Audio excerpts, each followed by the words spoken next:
Elon Musk takes over Twitter, sparking controversy over freedom of speech. The United States points fingers at North Korea for the $600 million Ronin hack. Meta looks to generate trust in the metaverse by opening a physical store in San Francisco. Bitcoin recovers after a drop over the last few days and places itself in the $40,000 zone. These are just some of the headlines in today's newscast, April 26th. Welcome.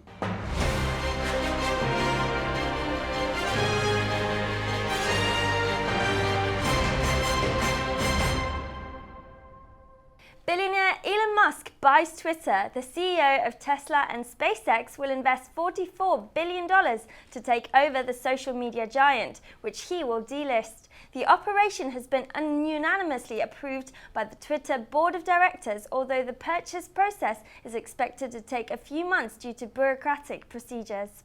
At the end of March, Elon Musk himself opened a debate on freedom of speech on Twitter.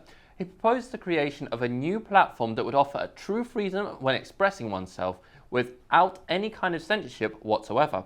Following the acquisition of Twitter, we will see if his absolutist vision of freedom of speech is really implemented. Some social media users are already wondering, for example, whether Donald Trump will recover his account, while human rights organizations such as Human Rights Watch remind that freedom of speech is not an absolute right. Yes, Kushi, it seems that what Musk really wants to do is to end the censorship of political correctness, but he has taken this a step further because he also wants the algorithm to be public, meaning anyone has access to it. In his post, he assures that if Twitter were to become open source, it would increase trust in the platform. Like almost everything that surrounds Elon Musk, controversy is present. Some think that the entire purchase of Twitter is an act to demonstrate his power, while others, faithful to Elon Musk, believe that from now on the internet will be freer. Very soon we will have to wait and see whether Twitter becomes the paradise of freedom or whether Elon Musk's utopia eventually transforms into a jungle in which anything can be published. Moving on, the United States Department of the Treasury won't take its eyes off North Korea and continues its search for clues around the Ronin hack, a hack that led to $600 million being stolen. After accusing Kim Jong-un's regime last week of being the perpetrators of the attack, the United States has now decided to sanction 3 new addresses that could be affiliated with the North Korean group Lazaro. This is a well-known group of hackers that had been the culprits of a large-scale robbery of the Bank of Bangladesh. This decision comes after the movements in which these accounts during the past week, several $1 million were stolen. These were received directly from the address responsible for the Axie Infinity game network attack. Following these sanctions, Binance and Tornado Cash joined these measures and blocked the accounts involved in the attack.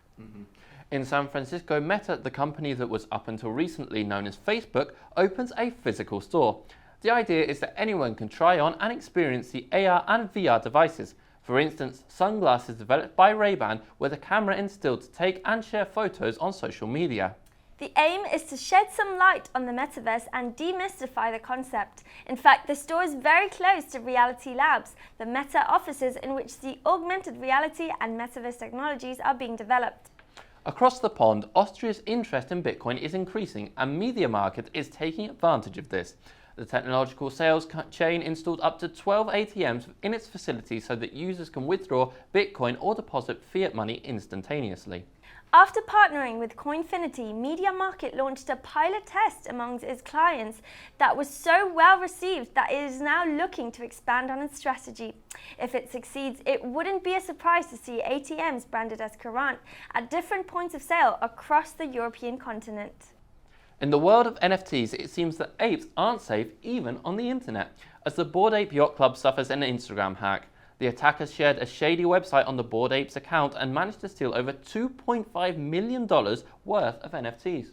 Many users linked their Ethereum wallets to the website, which stated that the creator of Bored Ape Yacht Club, Yuga Labs, was offering free NFT plots for its next game on the metaverse called The Other Side.